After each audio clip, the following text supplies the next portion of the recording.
The Best 96.3. I'm Ana Alicia Anguiano with your news for today, October 31st, 2011. Early this morning, around 6 a.m., the Del Rio Police Department, Val Verde Sheriff's Office, U.S. Customs, U.S. Marshals, and Texas Department of Public Safety initiated a sex offender compliance check roundup. This is a compliance check to verify that the sex offenders are residing where they claim to live. Captain Knoll with the Del Rio Police Department said this sweep was in planning for several weeks and turned out to be very successful. All of these agencies were able to physically verify the addresses, current vehicle information, as well as the registered sex offenders guidelines that they were to maintain regarding their registration. Captain Knoll said about 3/4 of the registered sex offenders in Del Rio and Val Verde were in compliance. There were a few found to be out of compliance, and by that I mean there was a problem with the addressing or something with their address that is still needing some further investigation. There are a total of 75 registered sex offenders living in Del Rio and Val Verde County. Information collected will be passed on to state record databases and patrol officers. Citizens can check the Texas Department of Public Safety website, the Sex Offender Registry, to be familiar with where these sex offenders reside in Del Rio. Or you can just stop by the police department and ask for a copy of the offenders' addresses.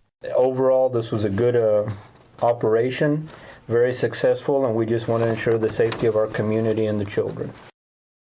A rollover accident Saturday morning sent one Del Rio man to the hospital and led law enforcement agencies to push for driver fatigue awareness. It all happened in the early morning hours Saturday in Eagle Pass when sheriffs responded to a motor vehicle accident on Highway 277 East. When sheriffs arrived on scene, EMS and DPS troopers were already working the accident. The driver of the vehicle was identified as Cesar Gonzalez. Gonzalez told state troopers that he was an ex-peace officer returning from his shift monitoring near the oil rigs. Gonzalez stated that he had fallen asleep behind the wheel and lost control of the car and rolled several times. He was checked by EMS and was transferred to Fort Duncan Medical Center, where he was being treated for head and neck injuries. Gonzalez was the sole occupant in the vehicle. Driver fatigue is one of the main causes of single vehicle accidents. Early morning hours and mid-afternoon are the peak times for fatigue accidents. The National Highway Traffic Safety Administration estimates that there are 56,000 sleep-related road crashes every year in the United States, resulting in 40,000 injuries and over 1,500 fatalities.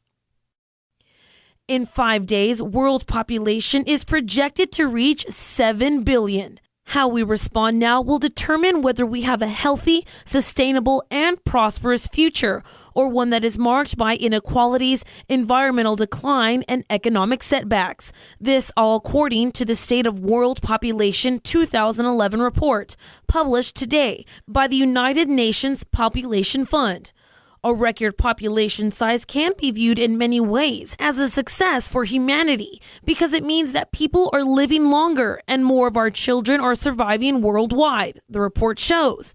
But not everyone has benefited from this achievement or the higher quality of life that this implies. Executive Director of the United Nations Population Fund stated that the 7 billion milestone is, quote, a challenge, an opportunity, and a call to action.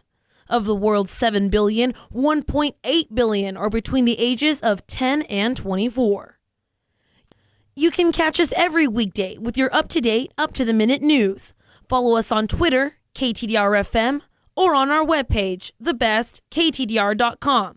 With your radio news, I'm Ana Alicia Anguiano.